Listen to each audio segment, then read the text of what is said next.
안녕하십니까. 오늘도 영혼을 바쳐 일하는 남자 오영일입니다. 네, 이걸록입니다. 반갑습니다. 어떤 분이요, 네. 1억이 있으시대요. 그리고 집을 사셔야 되는 거예요. 직장은 서울이라고 합니다. 이런 분들은 부동산 관련된 전략을 어떻게 세우면 좋을까요? 되게 좀 어려운 건데요. 네. 왜냐면은 어려우니까 질문 드립니다. 쉬운 거면 저희가 알아서 하는데요. 네. 과거에 3년 전만 하더라도 네. 1억으로 투자할 곳이 되게 많았어요. 근데 이제 그냥 결론부터 말씀드리면요. 1억으로 서울에 투자하기 힘듭니다. 네, 아파트 같은 경우는 더더욱 그렇고요. 그렇죠. 단독주택 같은 경우는 더더욱 어렵고요. 돈이 많이 들어가니까.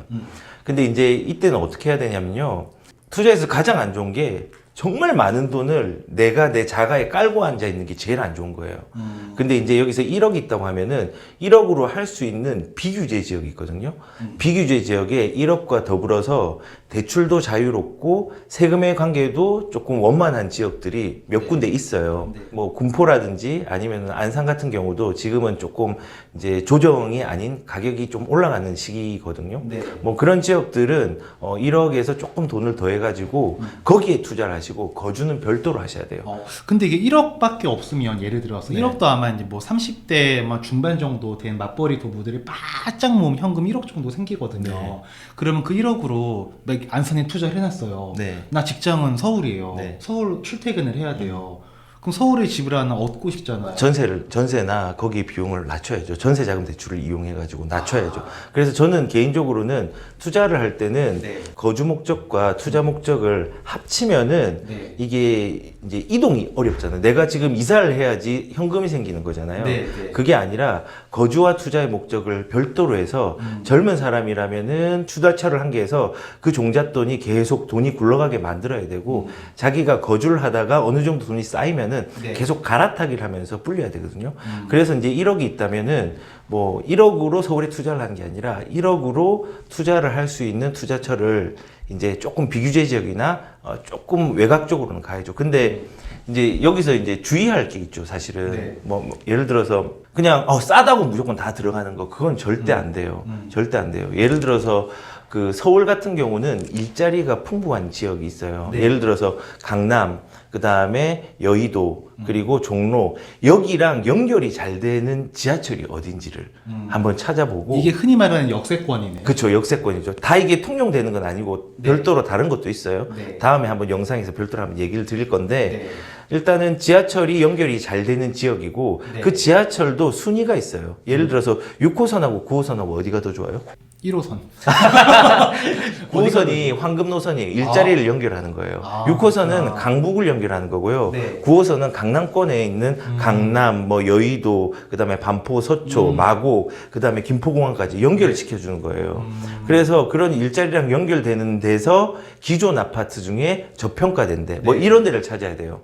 그런데 이제 지금은 서울이고 경기도 같은 경우는 어떠냐면요. 경기도는 서울과 연결이 잘 되는 이제 교통을 찾아야 되는 거예요. 예를 들어서 GTX A, B, C 노선이 예정되어 있는 곳, 신분당선, 분당선, 그다음에 신안산선 그런 종류의 주변에 가격들이 많이 움직여요. 예를 들어서 똑같은 용인인데 용인의 동백지구랑 용인의 성복역에 있는 동백역과 성복역을 비교를 해보면요. 동백역 같은 경우는요. 30평대가 3억, 40평대가 4억, 50평대가 5억 뭐 이런 식으로 가거든요. 좋다, 깔끔하고. 깔끔하죠. 근데 성복역은 30평대가 12억이에요. 같은 동네예요? 롯데캐슬. 같은 용인이에요. 그게 뭐냐면 성북역은 아까 말한 신분당선이 이제 연결돼 있는 데고 동백은 그 동네 장치하는 거예요. 그 경전철 있죠. 용인 에버랜드선. 그게 이제 연결이 기흥까지 연결이 되는 거거든요. 그러니까는 이 노선에 따라서 가격들이 변화들이 굉장히 크단 말이에요. 근데 이제 그러면 제가 아까 말했던 신안산선 얘기를 했는데 아까 이제 1억이라고 했잖아요. 1억 전후로 해서 신안산선이 연결되는 지역이 몇 군데가 있어요. 그런 지역들 투자할 때 뭐 장현지구라든지 아니면은 뭐 이제 안산에 있는 성포동 쪽이라든지 이런 지역들은 목감이라든지 뭐 이런 지역들은 그 돈으로 투자성 있게 할 수 있거든요.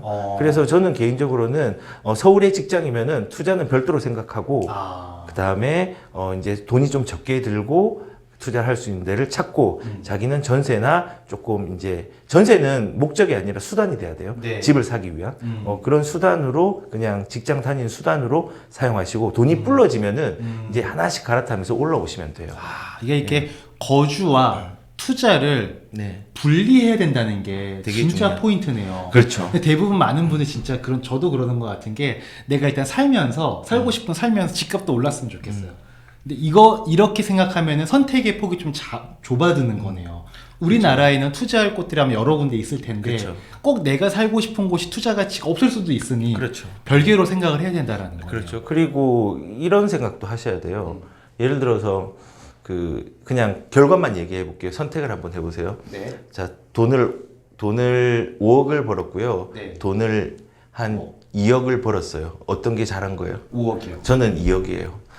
말이 안 되는데? 말이 안 되죠. 이게 수익의 규모인데 네. 이제 제가 결과만 얘기하면은 말이 안 되는 건데 네. 과정을 얘기하면요. 네. 제가 예전에 유튜브 영상에 그런 걸 찍었어요.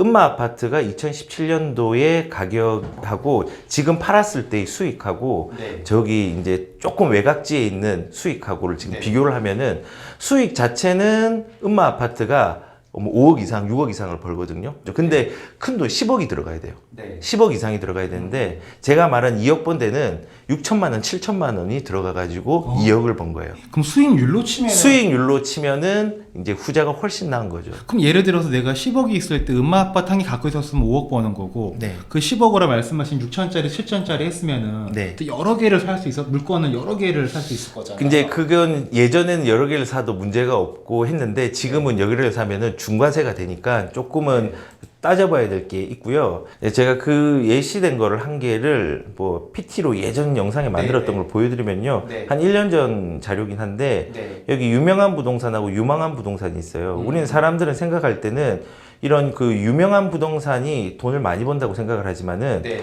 2017년도 7월 달에 만약에 이 음마 아파트랑 노원의 한진 그랑빌라 샀다고 가정을 해요. 노원과 강남은 사실은 솔직히 말해서 하늘과 땅 차이거든요. 네. 그런데 보시면은 실투자 금액이 뭐 다 쳐서 음마 아파트는 9억이 들어갔고 얘는 6천만 원이 들어갔어요. 네. 노원은.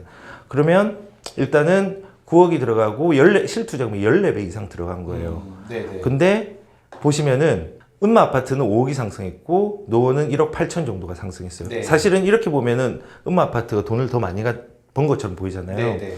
근데 이제 수익률을 따지면은 세금을 다 빼고 해보니까는 수익률은 음마는 54%고 얘는 272%인 거예요. 5배가. 예. 그러니까는 중요한 거는 우리가 돈을 많이 투입해가지고 돈 많이 벌었다가 중요한 게 아니라 단계를 밟아가면서 하는 게 중요한데 그 과정 중에 하나가 이런 저평가된 지역, 변화가 있는 지역을 골라가지고 들어가서 작은 돈으로 그 이상의 수익률을 내는 포인트를 잡고 투자를 하시는 게 중요해요. 그래서 아까 1억의 의미도 그 의미예요. 네. 지금 변화가 되는데 신안산선 같은 경우도 변화가 되는 데인데 네. 그런 지역에 들어가서 이제는 저평가된 데를 좀 확장시켜 가지고 수익률을 올릴 수 있는 데를 찾고 투자하는 게 중요하죠. 아, 그렇겠네. 그러니까 1억 있어도 사실 할 수 있는 게 많이 있겠네요, 그러면. 있어요. 충분히 있어요. 어디에 있는지 차근차근 말씀해 주실 거죠? 여러분 제가 다 긁어내겠습니다. 자, 일단 그러면 1억 있으신 분들, 부동산 투자나 거주에 대한 고민을 하실 때 거주의 목적과 투자의 목적은 분리해서 거주는 진짜 그 직장 생활을 위한 수단으로서 그런 것만 하면 되는 거고 투자 목적은 별개로 생각하는 게 중요하다. 그리고 어디에 투자하면 되는지 어떻게 투자하면 되는지 차근차근 저희 소장님 모시고 이야기 나눌 테니까요. 좀 마음 급하신 분들은 빨리 알고 싶어. 어디로 가요? 부동산 꿀TV로 가요. 그렇죠? 네, 자 일단 오늘 영상 이 정도로 정리하도록 하겠습니다. 자, 이상 2022년 1월 2일까지 일하지 않아도 월 3천만 원의 소득이 나오는 시스템을 만드는 사람 오영이었습니다. 네, 감사합니다.